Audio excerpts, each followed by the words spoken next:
అలా నేను విశేషరావు భారతదేశానికి ఆత్మీయుడు వస్తూ ఉన్నారు. మరికొన్ని గంటల్లో రష్యా అధ్యక్షుడు పుతిన్ భారతదేశంలో ల్యాండ్ కాబోతూ ఉన్నారు. కరెక్ట్గా ఈ పరిణామం అమెరికా అధ్యక్షుడు ట్రంప్కి గుండెల్లో రైళ్లు పరిగెట్టలాగా చేస్తుంది. భారత్ రష్యా మధ్య కుదిరేటువంటి ఒప్పందాలు ఎలా ఉండబోతున్నాయి అనే దాని మీద నిఘా పెట్టేసింది అమెరికా. ప్రస్తుతం ఉక్రెయిన్ రష్యా యుద్ధం జరుగుతుంది. ఆ యుద్ధానికి కావలసినటువంటి ఆర్థిక వనరులను భారతదేశం సమకూరుస్తుంది రష్యాకి అనేది ట్రంప్ తరచూ చేస్తున్నటువంటి ఆరోపణ. అందుకే ఆంక్షలు పెట్టాడు రష్యా మీద.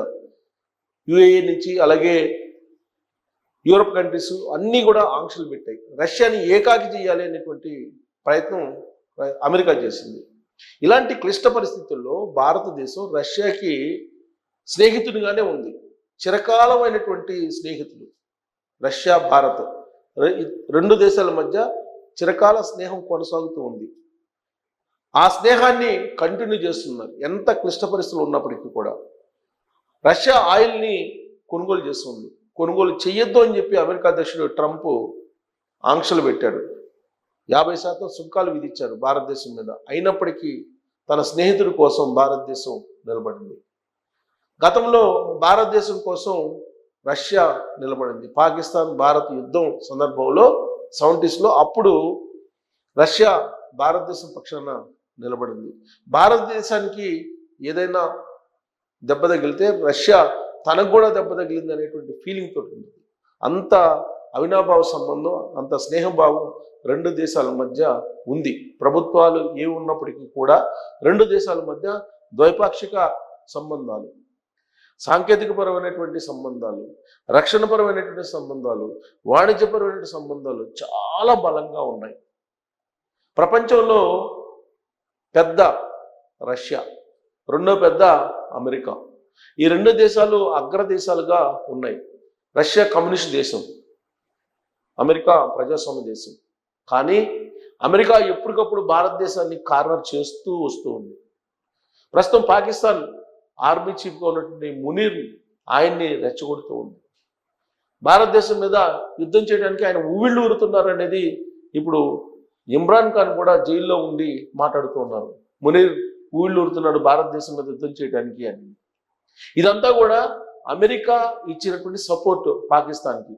ఇలాంటి పరిస్థితుల నడుమ రష్యా భారతదేశం మధ్య శిఖరాగ్ర వార్షిక సమావేశం జరుగుతుంది. ఈ సమావేశం 2021లో జరిగింది. ఆ తర్వాత నుంచి జరగలేదు. 2022లో అణ్వాయుధాలని ఉక్రెయిన్ మీద ప్రయోగిస్తాము అని స్టేట్మెంట్ ఇచ్చిన తర్వాత భారతదేశం ఆచితూచి అడుగు వేస్తుంది. అంతర్జాతీయ సమాజంలో ఉన్న పరిస్థితుల దృష్ట్యా ఆచితూచి అడుగులు వేస్తుంది. కాకపోతే 2023, 2024 ప్రత్యేకించి 2024లో ఆల్రెడీ అజిత్ దోవల్ గారు జాతీయ భద్రతా సలహాదారు భారతదేశానికి ఆయన మాస్కో వెళ్ళారు. అలాగే విదేశాంగ శాఖ మంత్రి జయశంకర్ గారు వెళ్ళారు. రష్యా భారతదేశం మధ్య వాణిజ్యపరమైన సంబంధాలు, రక్షణపరమైన సంబంధాలు, ద్వైపాక్షిక సంబంధాలు బలోపేతం చేసుకునే ప్రయత్నం చేశారు. ట్రంప్ ఎంత ఒత్తిడి చేస్తే అంతగా రష్యా భారత్ యొక్క బంధం బలపడింది. ఆ బంధాన్ని విడదీయలేనటువంటి పరిస్థితిలో అమెరికా ఉంది. ఎలాగైనా సరే రష్యా భారతదేశం యొక్క బంధాన్ని విడదీయాలని చెప్పి అమెరికా ప్రయత్నం చేస్తుంది. ఇలాంటి సిచ్యువేషన్లో పుతిన్ భారతదేశానికి వస్తున్నారు. యాక్చువల్గా బ్రిక్స్ సమావేశం జరిగింది ఈ మధ్యకాలంలో. అలాగే షాంఘై కోఆపరేటివ్ సమావేశం జరిగింది. అక్కడ కూడా కలిశారు రష్యాకు సంబంధించిన ప్రతినిధులతోటి, భారత ప్రతినిధులు. అలాగే బ్రిక్స్ సమావేశంలో కలిశారు ఎవరెవరు? పుతిన్, నరేంద్ర మోడీ గారు బ్రిక్స్ సమావేశంలో కలిశారు. ఆ తర్వాత అలస్కాలో అమెరికా దేశ ట్రంప్ పుతిన్ని కలిశారు. కానీ ఉక్రెయిన్ రష్యా మధ్య యుద్ధం అయితే ఆగలేదు. ఇలాంటి పరిస్థితుల్లో రష్యా ఆయిల్ని దిగుమతి చేసుకోవద్దని ఆంక్షలు పెట్టినప్పుడు కూడా రష్యా నుంచి ఆయిల్ని భారతదేశం దిగుమతి చేసుకుంటూ ఉంది. అందుకే ట్రంప్ ఆగ్రహంగా ఉన్నారు భారతదేశం మీద, నరేంద్ర మోడీ గారి మీద ఆగ్రహంగా ఉన్నారు. ట్రంప్ ఫోన్ చేస్తే నరేంద్ర మోడీ గారు 4 సార్లు ఫోన్ లిఫ్ట్ చేయకుండా స్కిప్ చేశారనేది అంతర్జాతీయ మీడియాలో వస్తుంది. ఇప్పుడు హిడెన్బర్గ్ ఇస్తున్నటువంటి ఇన్ఫర్మేషన్ ప్రకారం ఏంటంటే ఇప్పుడు అత్యంత కీలకమైనటువంటి రక్షణ ఒప్పందాలు కుదరబోతున్నాయి, వాణిజ్య ఒప్పందాలు కుదరబోతున్నాయి, ద్వైపాక్షిక ఒప్పందాలు కుదరబోతున్నాయి అని చెప్పి హిడెన్బర్గ్ రిపోర్ట్ చేస్తుంది ఇంటర్నేషనల్గా. భారత్ రష్యా మధ్య బలమైనటువంటి సంబంధాలు, సాంకేతికపరమైన సంబంధాలు రక్షణ పరంగా కుదరబోతున్నాయి. S-400 ఇవ్వబోతున్నారు. దానికి సంబంధించిన టెక్నాలజీని కూడా ట్రాన్స్ఫర్ చేయబోతున్నారు భారతదేశానికి అనేది ఇప్పుడు ప్రపంచంలో ఒక పెద్ద చర్చనీయాంశంగా మారింది. దీంతో పాటు సుఖాయ్ 57 5వ తరం విమానాలని రష్యా నుంచి భారత్ కొనుగోలు చేయబోతుంది. అంతేకాదు టెక్నాలజీని కూడా రష్యా భారతదేశానికి ఇవ్వడానికి సిద్ధమైంది. సాధారణంగా యుద్ధ పరికరాలను అమ్ముతారు, టెక్నాలజీని ఇవ్వరు.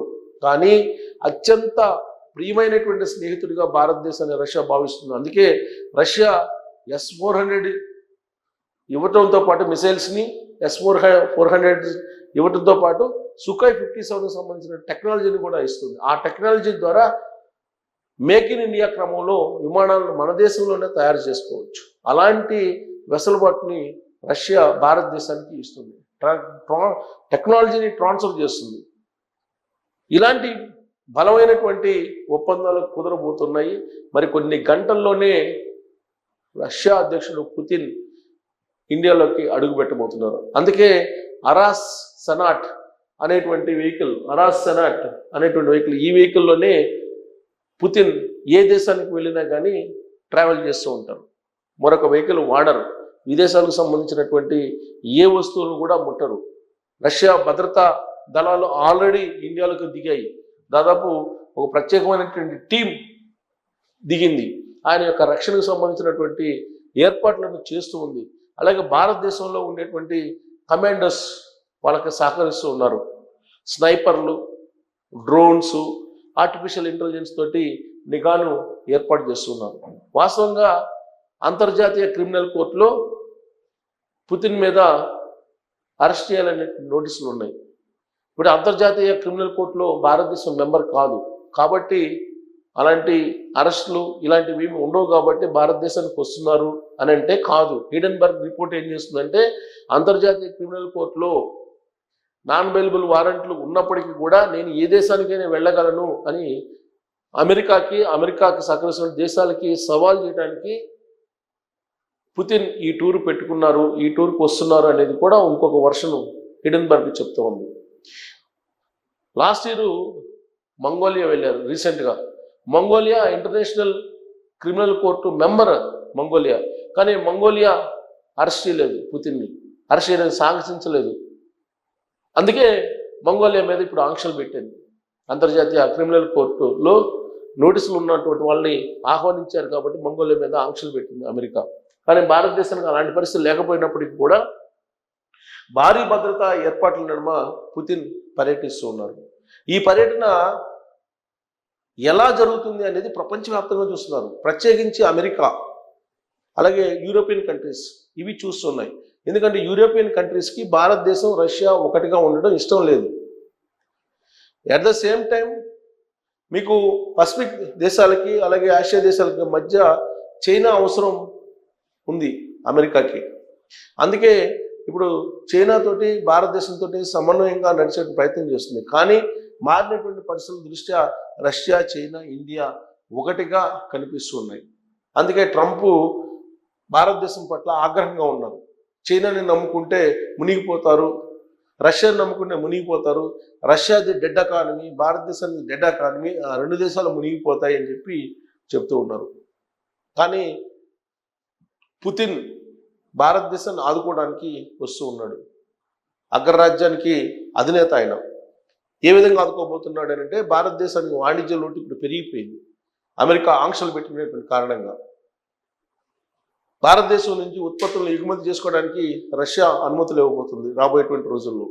ఈ టూర్లో కీలకమైనటువంటి ఒప్పందాలు చేసుకోబోతుంది. రసాయనాల దగ్గర నుంచి, ఖనిజాల దగ్గర నుంచి రష్యాకి ఎగుమతి చేసుకోవడానికి. అంతేకాదు ట్రంప్ రెండే విషయాలు చెప్తున్నాడు. ఒకటి, రష్యా నుంచి ఆయిల్ కొనుగోలు చేయకూడదు. రెండు, బ్రిక్స్ నుంచి బ్రిక్స్ కంట్రీస్ ఏవైతే ఉన్నాయో అవి విడిపోవాలి. ఇది బ్రిక్స్ కంట్రీస్లో రష్యా, చైనా, భారత్ ఈ మూడు చాలా కీలకం. సో బ్రిక్స్ ఉన్న కారణంగా అంతర్జాతీయ మార్కెట్లో అంతర్జాతీయ వాణిజ్యంలో డాలర్ యొక్క ప్రభావం తగ్గిపోతుంది, డాలర్ యొక్క ఇండెక్స్ తగ్గుతుంది అనేది ట్రంప్ యొక్క ఆందోళన. అందుకే ఇప్పుడు డాలర్ మీద ప్రభావం పడేలాగా వీళ్ళిద్దరి మధ్య చర్చలు జరగబోతున్నాయి. బ్రిక్స్ బ్రేక్ కాదు, బ్రిక్స్ పదిలంగా ఉంటుంది, బ్రిక్స్ కరెన్సీ వేరే ఉంటుంది అనేటువంటి యాంగిల్లో వీళ్ళు ప్రొజెక్ట్ చేయబోతున్నారు. అమెరికన్ డాలర్ మీద దెబ్బ వేయబోతున్నారు అనేటువంటిది ఇంకొక రిపోర్ట్ కూడా అంతర్జాతీయంగా వినిపిస్తుంది, అంతర్జాతీయ పత్రికల్లో, అంతర్జాతీయ మీడియాలో కూడా. ఇంత ఇంపార్టెంట్ ఉన్నటువంటి ఈ మీటింగ్ ఎలా జరుగుతుంది అనేది ఆసక్తిగా అందరూ చూస్తున్నారు. రష్యా మన ఆత్మీయుడు, భారతదేశం యొక్క ఆత్మీయుడు, చిరకాల స్నేహితుడు. ఆయన వస్తున్నాడంటే సహజంగానే ఒక ప్రేమతో కూడినటువంటి ఆహ్వానం ఉంటుంది. అలాంటి ఏర్పాట్లే చేశారు. రాష్ట్రపతి ముర్ము గారు ఆయనకి ఆతిథ్యం ఇవ్వబోతున్నారు. అలాగే ఆయనకి ఏర్పాట్లు అన్ని రకాలుగా చేసి ఆయనకి సగౌరవంగా ఆహ్వానం పలికి ఆయన టూర్ని విజయవంతం చేయబోతున్నారు. 3-4 తారీఖులో 2 రోజుల పాటు ఆయన ఇండియాలో ఉండబోతున్నారు. సో ఇండియాలోకి ఆయన వస్తున్నాడు, ఇండియాకు వస్తున్నారు. 2021లో వచ్చారు, ఇప్పుడు మళ్ళా వస్తున్నారు. ఆయన ఇప్పుడు అంతర్జాతీయ పరిస్థితుల్లో నడుమ, గందరగోళ పరిస్థితుల నడుమ వస్తున్నటువంటి క్రమంలో రష్యా భారతదేశం మధ్య జరిగేటువంటి ఒప్పందాలు టోటల్ ప్రపంచ యొక్క ఆర్థిక పరిస్థితిని మార్చబోతుంది అనేటువంటిది ఆర్థికవేత్తలు, అలాగే విదేశాంగ విధానానికి సంబంధించిన నిపుణులు భావిస్తున్నటువంటి తరుణంలో పుతిన్ రాకతోటి భారతదేశం యొక్క ఆర్థిక పరిస్థితి కానీ, భారతదేశానికి సంబంధించినటువంటి మేక్ ఇన్ ఇండియా ప్రోగ్రాం కానీ టోటల్గా మారబోతుందా? ఇది ట్రంప్ గుండెల్లో రైళ్లు పరిగెత్తేలాగా చేస్తున్నాయా అనే దాని మీద మీరు కామెంట్ చేయొచ్చు. Thank you.